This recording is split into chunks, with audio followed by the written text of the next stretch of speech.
കോഴിക്കോട് താമരശ്ശേരിയിൽ ഒരാഴ്ചക്കിടെ വിവിധ വീടുകളിൽ മോഷണം. CCTV ദൃശ്യങ്ങൾ ലഭിച്ചിട്ടും പോലീസ് ഇതുവരെ മോഷ്ടാക്കളെ പിടികൂടിയില്ല എന്ന പരാതി ആക്ഷേപം ഉയർത്തുകയാണ് നാട്ടുകാർ. സമീർ സി മുഹമ്മദ് ചേരുന്നുണ്ട് വിവരങ്ങളുമായി കോഴിക്കോട്ട് നിന്ന്. സമീർ, ആ ദൃശ്യങ്ങൾ നമുക്ക് കാണാം, പുറത്തു വന്ന CCTV ദൃശ്യങ്ങൾ നമുക്ക് കാണാം. ഈ നാട്ടുകാരെന്താണ് ഇതുമായി ബന്ധപ്പെട്ട് പറയുന്നത്? പോലീസിന്റെ വിശദീകരണം എന്താണ്? രഞ്ജിത്ത്, കഴിഞ്ഞ ഏതാനും ദിവസങ്ങളായി വലിയ രീതിയിലുള്ള മോഷണമാണ് ഈ പ്രദേശത്ത് നടക്കുന്നത്. ഇത് ഒരു പരമ്പരയായി തുടരുമ്പോഴും പ്രതികളെ പിടികൂടാൻ പോലീസിന് കഴിഞ്ഞിട്ടില്ല എന്നുള്ളതാണ് ഏറെ ഖേദകരമായ കാര്യം. നാട്ടുകാരുടെ ഭാഗത്ത് നിന്ന് അതിൻ്റെതായ ഒരു പ്രതിഷേധമൊക്കെ ഉണ്ടാകുന്നുമുണ്ട്. കഴിഞ്ഞ ദിവസം ഈ പ്രതിയുടെ ദൃശ്യങ്ങൾ പുറത്തു വന്നിരുന്നു. CCTVയിൽ ഈ പ്രതി വരുന്നതും പോകുന്നതും ഒക്കെ കൃത്യമായി കാണുന്നുണ്ട്. പക്ഷേ ഇത്ര നാളായിട്ടും പോലീസിന് പിടികൂടാൻ കഴിയുന്നില്ല എന്നുള്ളതാണ് ഏറ്റവും പ്രധാനപ്പെട്ട കാര്യം.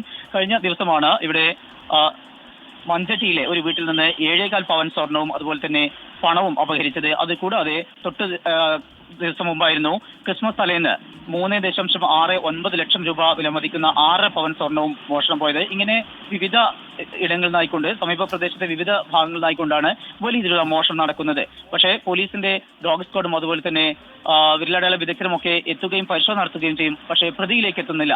അതാണ് നാട്ടുകാരുടെ ഭാഗത്തു നിന്ന് ഒരു പ്രതിഷേധത്തിന് ഇടയാക്കുന്നത്. എന്തായാലും ശക്തമായിട്ടുള്ള നടപടി വേണം എന്നുള്ള ആവശ്യമാണ് നാട്ടുകാർ മുന്നോട്ട് വെക്കുന്നത്.